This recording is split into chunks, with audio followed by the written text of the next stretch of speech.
Development, এখন development মানে কি? Refer to acquisition and maturation of skill, behaviour and value. মানে ডেভেলপমেন্ট হচ্ছে মানসিক বিকাশ, ঠিক আছে, পরিপূর্ণতা, মানসিক বিকাশ, সেটাকে বলা হয় ডেভেলপমেন্ট।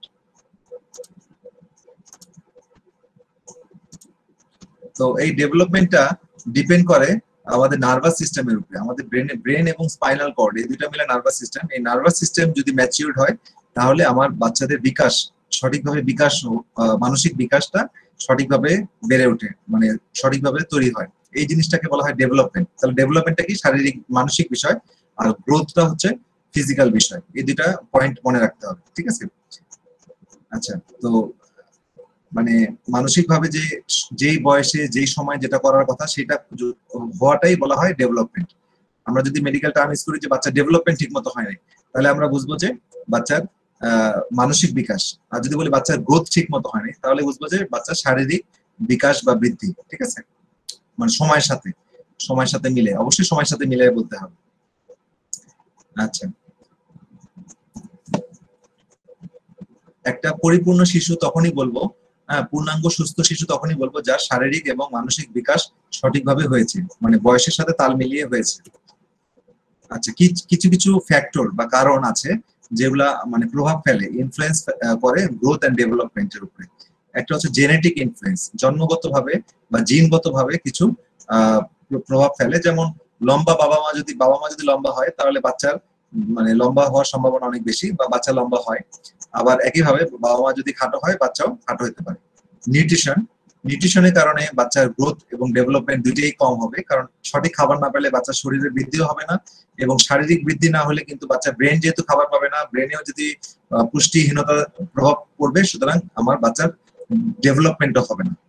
লো বার্থ ওয়েট, মানে জন্মের সময় যদি আমাদের বাচ্চার ওজন কম থাকে, ঠিক আছে, এই লো বার্থ ওয়েট খুব ইম্পর্টেন্ট, কারণ আমরা দেখেছি যে নবজাতক মৃত্যুর অন্যতম কারণ হচ্ছে এই লো বার্থ ওয়েট। তো low birth weight babies may grow at a slower rate. Low birth weight baby তার সময়ের তুলনায় অনেক স্লো বাড়ে। যেমন একটা বাচ্চা যদি মানে ইম্যাচিউর বাচ্চা, মনে করেন 7 মাস বা 8 মাসে বাচ্চাটা ভূমিষ্ঠ হয়েছে এবং ওজন হয়েছে আপনি ধরেন 1800 গ্রাম, ঠিক আছে, 1800 গ্রাম, 1.5 কেজি এরকম, সে সার্ভাইভ করে গেছে, কিন্তু সে একই সময় ম্যাচিউর যে বাচ্চাটা হয়েছে তার তুলনায় কিন্তু সে অনেকদিন পর্যন্ত, হ্যাঁ, প্রায় 3-4 বছর পর্যন্ত সে পিছায় থাকবে সবগুলা স্টেপে। তারপর আস্তে আস্তে সে সঠিক খাবার বা সঠিক পুষ্টি পেলে সে আস্তে আস্তে ক্যাচ করতে পারবে। সারা জীবনে সে পিছায় থাকবে না, তাকে যদি ওই সময় ভালো নার্চার করা হয় সে 3-4 বছরের মধ্যে আবার ক্যাচ করতে পারবে। তো এই জিনিসটা মনে রাখতে হবে। কিন্তু ওই সময়টা আসলে নার্চার করাটা না জানলে, নলেজ না থাকলে বাচ্চাদের নার্চার করাটা খুব ডিফিকাল্ট। ইনফ্লুয়েন্স অফ হরমোন, কিছু হরমোন আছে যে হরমোনের প্রভাবে বাচ্চার সারা জীবনের জন্য ত্রুটি হয়। একটা ইম্পর্টেন্ট হরমোন হচ্ছে থাইরক্সিন, গ্রোথ হরমোন, ইনসুলিন। আচ্ছা, থাইরক্সিন হরমোনটা কি? থাইরক্সিন হরমোনটা কোথা থেকে রিলিজ হয়?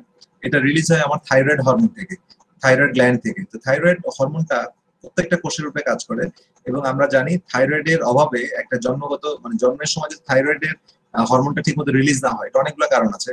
জন্মগতভাবে থাইরয়েড গ্ল্যান্ড অ্যাবসেন্ট থাকতে পারে, বা থাইরয়েড গ্ল্যান্ড অ্যাট্রফি মানে শুকায় যাওয়া থাকতে পারে, হ্যাঁ, এরকম অনেকগুলো রোগ আছে। তো যে রোগী হোক, তো সেই মানে থাইরয়েড গ্ল্যান্ডের প্রবলেমের কারণে যদি আমার থাইরক্সিন রিলিজ না হয়, তাহলে বাচ্চা প্রথম যে সাইনটা হয় সেটা সেটা হচ্ছে বাচ্চা একটা অন্যতম সাইন হচ্ছে যে বাচ্চা মানে করে না, টয়লেট করে না। বাচ্চা 3-4 দিন হয়ে যায় বাচ্চা টয়লেট হয় না, পেট ফুলে যাচ্ছে, হ্যাঁ, টয়লেট হচ্ছে না। তখন কিন্তু আমাদেরকে দেখতে হয় বাচ্চা থাইরয়েড হরমোন চেক করতে হয়, ছোট বাচ্চার থাইরয়েড হরমোন চেক করতে হয়, করে দেখতে হয় থাইরক্স মানে থাইরয়েড হরমোন কম আছে কিনা। তো কম থাকলে এই সময় আমাদেরকে একটা সাপ্লিমেন্টারি শুরু করে দিতে হয় থাইরয়েড হরমোন। তারপরে আমরা হোমিওপ্যাথি চিকিৎসায় যাব, আর কারণ দেখবো, আল্ট্রাসাউন্ড করে দেখতে হবে, তারপর আর কি কারণ আছে। জন্মগত ভাবে যদি নাই থাকে তাহলে তো আসলে কোনো ওষুধ দিয়ে লাভ হবে না, কারণ তার তো কারখানাই নেই, এরকম একটি বিষয়। তো আরেকটা হচ্ছে যে গ্রোথ হরমোনের অভাব হতে পারে, বা ইনসুলিনের অভাব। ইনসুলিনের অভাবে টাইপ 1 ডায়াবেটিস হয়। ডায়াবেটিস 2 রকমের, একটা টাইপ 1, টাইপ 2। মানে প্রধানত টাইপ 1 হচ্ছে প্যানক্রিয়াসের মধ্যে আইলেট অফ ল্যাঙ্গারহ্যান্স যে সেলটা আছে, সেই সেলের কারখানাই নাই, যে কারণে ইনসুলিন রিলিজ হচ্ছে না। তো রিলিজ না হওয়ার কারণে আলটিমেটলি তার ছোটবেলা থেকেই, যখন থেকে তার ধরা পড়ছে, বা আইলেটস অফ ল্যাঙ্গারহ্যান্স সেল অভাবে যখন ইনসুলিন রিলিজ হচ্ছে না, তাকে কিন্তু বাইরে থেকে ইনসুলিন দিতে হচ্ছে, বিকজ তার ইনসুলিন তৈরি হওয়ার কারখানাই নাই।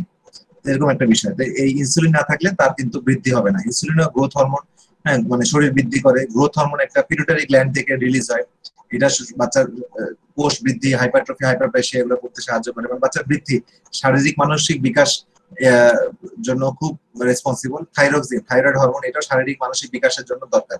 এগুলো যদি টাইম টু টাইম না ধরা যায় বা একদম প্রথম দিকে মিস করা যায়, তাহলে কিন্তু এই বাচ্চাগুলা ম্যাক্সিমাম ক্ষেত্রে সারা জীবনের জন্য বাচ্চা মানসিকভাবে প্রতিবন্ধী হয়ে যায়। হ্যাঁ, এটাকে বলা হয় ক্রিটিনিজম। এটা রোগ, থাইরয়েড হরমোনের অভাবে যে রোগটা হয় এটা হচ্ছে ক্রিটিনিজম। ওকে। আর একটা হচ্ছে ক্রনিক ইলনেস, যেমন দীর্ঘমেয়াদী কিছু রোগ আছে যে রোগের কারণে বাচ্চার গ্রোথ হয় না, যেমন টিবি, যক্ষা। যক্ষা এমন একটা রোগ যে রোগটা সঠিক চিকিৎসা না হলে বাচ্চা অপুষ্টি হয়ে যায়, বাচ্চা একদম লিন এন্ড থিন হয়ে যায়, বাচ্চার ইমিউন সিস্টেম ডিস্ট্রয় হয়ে যায়, বাচ্চার লাংস তো এফেক্টেড হয়ে যায়। এবং যক্ষা বাচ্চাদের লাংসে হতে পারে, বাচ্চাদের যে কোনো জায়গায় হয়, বাচ্চাদের বোনসে হতে পারে, হাড্ডিতে হতে পারে। হুম। তো যদি হার্টের ডিজিজ মানে হার্টে যদি কনজেনিটা জন্মগতভাবে হার্টে ফুটা থাকে, তো সেই কারণে বাচ্চার গ্রোথ হয় না, কিডনি প্রবলেমের কারণে হয় না, অন্যান্য সিস্টেমিক ডিজিজের কারণে হয় না। তো সেগুলো আমরা সিস্টেমিক ডিজিজ সিস্টেমিক অধ্যায়ে যাব। আর ক্রোমোজোমাল অ্যাবনর্মালিটি, জন্মগত কিছু ক্রোমোজোমাল অ্যাবনর্মালিটি আছে, যেমন ডাউন সিনড্রোম, টার্নার সিনড্রোম। এগুলো হচ্ছে এক্স ওয়াই ক্রোমোজোমের বা অটোজোম আছে। আমাদের তো 23 জোড়া ক্রোমোজোম, হ্যাঁ, 22টা হচ্ছে অটোজোম আর একটা হচ্ছে সেক্স ক্রোমোজোম, টোটাল 46টা। 22 জোড়া মানে 44টা, আর এক জোড়া হচ্ছে একটা এক্স একটা ওয়াই। তো এক একটা প্রবলেম হলে একই রকম, যেমন ডাউনে হচ্ছে আপনার একটা 21 নাম্বার ক্রোমোজোমের সংখ্যা একটা বেশি থাকে, তো যে কারণে ডাউন বাচ্চাগুলা ক্রোমোজোমাল অ্যাবনর্মালিটি। তো এটাকে আসলে বেশি কিছু করা যায় না, ইভেন হোমিওপ্যাথিতেও বেশি কিছু করার সুযোগ নাই, কারণ এটা জেনেটিক প্রবলেম। আপনি জিন চেঞ্জ করাটা, জিন মানে ক্রোমোজোমের সংখ্যা একটা বেশি আছে, আপনি ক্রোমোজোম গুলো তো কেটে ফেলতে পারবেন না, কারণ প্রত্যেকটা সেলের মধ্যে তার ক্রোমোজোম বেশি আছে, কারণ জন্মগতভাবে ডিজাইনটাই এরকম হয়ে গেছে। টার্নার সিনড্রোম, এগুলোতে উপশম দেওয়া যায়, এগুলোকে কিছুটা রিলিফ দেওয়া যায়, কিওর করার ওরকম ভাবে সুযোগ নাই। ইমোশনাল ডিপ্রাইভেশন হচ্ছে, এটা খুব ইম্পর্টেন্ট, মানসিক একটা বিকাশ জনিত সমস্যা। যদি বাচ্চার কিন্তু প্যাম্পার্ড বা বাচ্চা খুব আদর চায়, একটা বাচ্চা যদি আদরে বড় না হয়, হ্যাঁ, বাচ্চা যদি খেলাধুলা না করে, তাহলে কিন্তু এই বাচ্চা স্বাভাবিক অন্য বাচ্চাদের মতো হবে না। যে বাবা মার মধ্যে বন্ডিংস নাই, বাবা মা সেপারেশন, স্পেশালি একটু ওয়েস্টার্ন ওয়ার্ল্ডে বেশি দেখা যায়। ইভেন আমাদের এখনো এই দেশেও এইসব কালচার, ওয়েস্টার্ন কালচার যেহেতু চলে আসছে আমাদের দেশে, এরকম ফ্যামিলি প্রবলেম গুলো শহরাঞ্চলে বেশি দেখা যায়। ব্রোকেন ফ্যামিলি, বাবা মা সেপারেট হয়ে গেছে, বাচ্চা কিন্তু একটা মানসিক ভাবে প্রচন্ড আঘাত পায়, কারণ যে সময় বাবা মার কাছ থেকে, দুজনের কাছ থেকে তার আদর পাওয়ার কথা ছিল, স্নেহ পাওয়ার কথা ছিল, সেই সময়টা বন্ডিংসটা তারা ডিপ্রাইভড হয়, তারা বঞ্চিত হওয়ার কারণে তারা এই ইমোশনাল ডিপ্রাইভেশন করে। এবং এই ইমোশনাল ডিপ্রাইভেশন, এইটা হিস্ট্রি নিতে হবে, ঠিক আছে? তো ইমোশনাল ডিপ্রাইভেশন যদি থাকে, তাহলে তার মানসিক এবং শারীরিক দুই দিক থেকে বাচ্চা কিন্তু পিছিয়ে পড়তে পারে। তাহলে আপনি যখন মানসিক এবং শারীরিক ভাবে পিছিয়ে পড়া বাচ্চা দেখবেন, তাদের কিন্তু বাবা মা কি করে, বাবা মার হিস্ট্রিও কিন্তু নিতে হবে, এবং বাবা মার বন্ডিংসটা, হ্যাঁ, বা বাবা মা সেপারেশন আছে কিনা, ঠিক আছে, বা নানি দাদির কাছে বাচ্চা বড় হচ্ছে কিনা, এই বিষয়গুলো কিন্তু আপনাকে খেয়াল রাখতে হবে। শুধু আপনি কি এদিকে গেলে হবে না, কারণ আমরা হোমিওপ্যাথিতে একটা গুরুত্বপূর্ণ বিষয় জানি, যে to find out the cause বা position is very important, because cause যদি আমরা না বের করতে পারি, তাহলে কিন্তু প্রপারলি আমরা চিকিৎসা করতে পারবো না। সুতরাং কজটার দিকে আমরা বের করতে হবে। কজটা ফিজিক্যাল লেভেলও থাকতে পারে, কজটা মেন্টাল লেভেলও থাকতে পারে, তো আমাদেরকে এটা বের করতে হবে। আর অন্যান্য সোশ্যাল, কালচারাল, এনভায়রনমেন্টাল বিভিন্ন ফ্যাক্টরের কারণে বাচ্চাদের এই গ্রোথ এন্ড ডেভেলপমেন্ট হ্যাম্পায়ার্ড বা বাধাগ্রস্ত হয়। আচ্ছা, এবার কি নিডস অফ এ চাইল্ড, বাচ্চাদের গ্রোথ এবং ডেভেলপমেন্টের জন্য কি কি জিনিস দরকার। সহজভাবে, গ্রোথের জন্য দরকার adequate nutrition, adequate health care and interactive loving care and opportunity. ঠিক আছে, গ্রোথের জন্য হচ্ছে আমার পর্যাপ্ত নিউট্রিশন দরকার হবে, সুন্দর একটা স্বাস্থ্য চেক আপের মধ্যে থাকতে হবে, বা তার সঠিকভাবে যেন গ্রোথ হচ্ছে কিনা এটা দেখা। পেডিয়াট্রিশিয়ানের কাজ কিন্তু আসলে ওষুধ দেওয়া না, আসলে যেগুলো মেজারমেন্ট করা, কারণ এই বিষয়গুলো আলাদা করে বললাম তো, এই বিষয়গুলো এমবিবিএস লেভেলও খুব একটা পড়ানো হয় না, এটা পরবর্তীতে ডিটেইলস পড়ানো হয়। তো এই জন্য পেডিয়াট্রিশিয়ানের কাজ হচ্ছে বাচ্চার গ্রোথ স্বাভাবিক আছে কিনা সেটা দেখা, বাচ্চার শারীরিক মানসিক বিকাশ স্বাভাবিক আছে কিনা সেটা ফাইন্ড আউট করা, ঠিক আছে? তো এটা কিন্তু একজন এমবিবিএস ডাক্তার বা শিশু বিশেষজ্ঞ যা পারবে, আপনি তাদের চেয়েও ভালো পারবেন, কারণ আপনি প্রত্যেকটা প্রবলেমের জন্য আপনার কাছে ওষুধ আছে, যেটা কিন্তু আপনি অনেক দিক থেকে বা আমরা অনেক দিক থেকে এগিয়ে আছি, ঠিক আছে? কারণ অন্যান্যদের এলোপ্যাথ ডাক্তারদের অনেক নলেজ আছে, বাট তাদের হাতে অস্ত্র নাই। সোজা কথা হচ্ছে অনেক ভালো ভালো সমস্যা তারা আইডেন্টিফাই করছেন, নাম দিচ্ছেন, কিন্তু আনফরচুনেটলি তারা চিকিৎসা করতে পারছেন না, বিকজ তাদের কাছে ওই কিছু ভিটামিন বা কিছু জাতীয় নার্ভের ওষুধ দেওয়া ছাড়া আর কোনো ওষুধ ওরকম ভাবে তাদের কাছে নাই। কিন্তু আপনার কাছে প্রত্যেকটা পর্যায়ে প্রত্যেকটা সিমটমের ওষুধ দেওয়া আছে। তো সুতরাং এই বিষয়গুলো খেয়াল রাখলে ইনশাল্লাহ খুব ভালো চিকিৎসা করা যাবে। আর একটা হচ্ছে ডেভেলপমেন্ট। তো ডেভেলপমেন্ট হচ্ছে মানসিক বিকাশ, এটার জন্য আমাদের কি লাগবে? Interacting, loving, care and opportunity, educate, health care and educate, nutrition. মানে মানসিক বিকাশের জন্য এগুলো লাগবে, নিউট্রিশন দুই জায়গায় লাগবে, শারীরিক মানসিক দুইটা বিকাশের জন্য। গ্রোথ ভেলোসিটি, গ্রোথ ভেলোসিটি মানে বৃদ্ধির হার। এটা একটা ইম্পর্টেন্ট বিষয় যে একটা নির্দিষ্ট সময়ের মধ্যে কোনো অর্গান, হ্যাঁ, কোনো অঙ্গ বা টোটাল একটা সিস্টেম বা বডি কত গতিতে বা কত গতিতে এটা বৃদ্ধি পাচ্ছে, এটাকে বলা হয় গ্রোথ ভেলোসিটি। হ্যাঁ, তো গ্রোথ ভেলোসিটি হচ্ছে ম্যাক্সিমাম হচ্ছে প্রথম বছর বাচ্চাদের গ্রোথ সবচেয়ে বেশি হয়, তারপরে এটা আস্তে আস্তে বাচ্চাদের বয়স যত বাড়তে থাকে গ্রোথ ভেলোসিটিটা কমে আসে। একই গতিতে তো বাচ্চা বড় হতে থাকে না, তাহলে তো আপনার প্রত্যেকটা মানুষ তো ওই 100 হাত লম্বা হয়ে যাবে, এরকম আর কি। 18 বছরের পরে তো আর সোমাটিক কোনো গ্রোথই হয় না, মানে শরীরে আর বৃদ্ধি হয় না, হ্যাঁ, ম্যাক্সিমাম ক্ষেত্রে। আর ব্রেন ডেভেলপমেন্ট 3 বছরের পরে আর হয় না, এটা আমরা একটু পরে বলছি। তো সোমাটিক এবং নিউরোনাল, লিম্ফয়েড, রিপ্রোডাক্টিভ, এই কয়েকটা জিনিস আলাদা একটা বিষয় বুঝতে হবে। এগুলো হচ্ছে আমাদের ম্যাক্সিমাম গ্রোথের জন্য এই কয়টা জিনিস আমাদের দেখতে হয়। সোমাটিক মানে কি? দেহ, দেহের বৃদ্ধি, হ্যাঁ, এই টার্মটা বুঝতে হবে, সোমাটিক।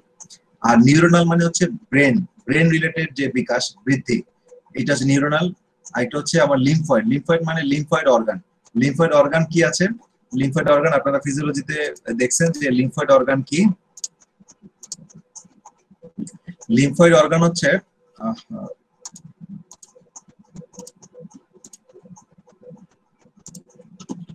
লিম্ফয়েড অর্গান হচ্ছে আমাদের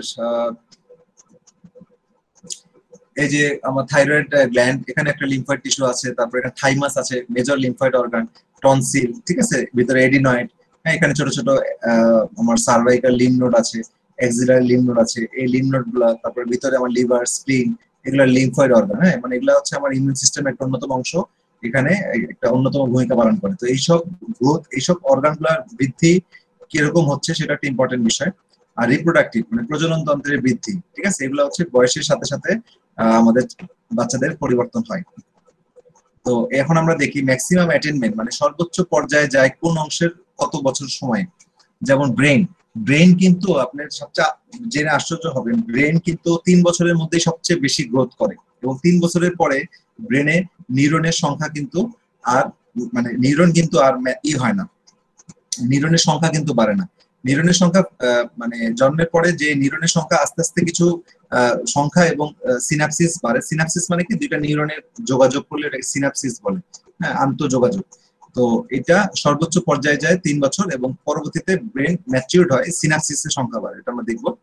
আরেকটা হচ্ছে লিম্ফয়েড গ্রোথ 7 থেকে 8 বছর। লিম্ফয়েড মানে ওই যে লিম্ফয়েড টিস্যু, যেমন আপনার যে গ্ল্যান্ড, অনেক সময় দেখবেন যে ছোট ছোট গ্ল্যান্ড থাকে, সার্ভাইকাল গ্ল্যান্ড থাকে, লিম্ফ নোড, এগুলো, হ্যাঁ, এগুলো হচ্ছে 7-8 বছরে এগুলো সবচেয়ে বেশি বড় থাকে, এই জন্য 7-8 বছরের বাচ্চাগুলো এগুলো বড় থাকবে। এডিনয়েড আমি বলছিলাম, এডিনয়েড কি জিনিস? এটা একটা লিম্ফয়েড, লিম্ফয়েড টিস্যু, আপনি ইন্টারনেটে সার্চ দিলে পাবেন। তো এখানে এডিনয়েডটা আপনার বড় হয়ে যাবে, এবং এডিনয়েড বড় হয়ে গেলে এই 7-8 বছরের বাচ্চাদের যাদের ঠান্ডার প্রবণতা আছে তাদের ক্ষেত্রে ম্যাক্সিমাম ক্ষেত্রে দেখবেন যে তারা হা করে ঘুমায়। এবং অনেক সময় এদেরকে যদি হালকা চিকিৎসাও করা হয়, তারপরে এই 7-8 বছর পরে যেহেতু ফিজিওলজিক্যাল ভাবে এই লিম্ফয়েড টিস্যু গুলা কমে আসবে, তো কমে আসলে তখন তাদের কিন্তু আপনার কমে আসবে, হ্যাঁ, তাদের এই শ্বাসকষ্ট গুলো কমে আসবে, বা যে হা করে শ্বাস নেওয়ার যে প্রবণতা সেটা কমে আসবে।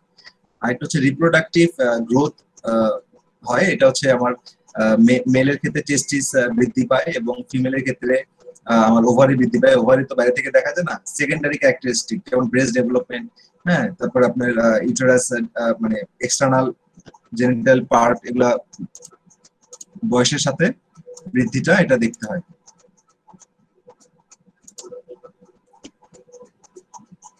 আর সোমাটিক গ্রোথ হচ্ছে সবচেয়ে বৃদ্ধি পায় 18 বছর। হ্যাঁ, আপনাদের যদি কোশ্চেন থাকে আপনারা কিন্তু ছোট ছোট নোট লিখে রাখেন, আমরা প্রশ্নোত্তর পর্বে সেই কোশ্চেন অ্যান্সার দিব। আচ্ছা, সোমাটিক গ্রোথ হচ্ছে 18 বছর বয়সে সর্বোচ্চ পর্যন্ত বৃদ্ধি পায়, তারপরে আর শরীরে আর বাড়ে না। আচ্ছা, এই গ্রাফের মাধ্যমে দেখতে পারবেন, খুব সুন্দর ভাবে দেওয়া আছে যে আমার এই যেখানে বয়স বার্থ থেকে নিচের দিকে এক্স এক্সিসে বার্থ থেকে 20 বছর পর্যন্ত দেওয়া আছে, আর ওয়াই এক্সিসে দেওয়া আছে এটা কত পার্সেন্টেজ বৃদ্ধি পায়। আর এটা নর্মালটা হচ্ছে এই 100% মাঝখানে আছে, 100% হচ্ছে নর্মাল। তো আমার এই নর্মাল অবস্থায় যেমন লিম্ফয়েড টিস্যু, এই যে লিম্ফয়েড টিস্যু গুলো বাড়তে বাড়তে 7-8 বছরে, এই যে 7-8 বছরে 200 মানে প্রায় 200% কাছাকাছি চলে যায়, মানে 190% পর্যন্ত বাড়ে। তার মানে এখানে সর্বোচ্চ পর্যায়ে আপনি লিম্ফোয়েড টিস্যু পাবে 7-8 বছর।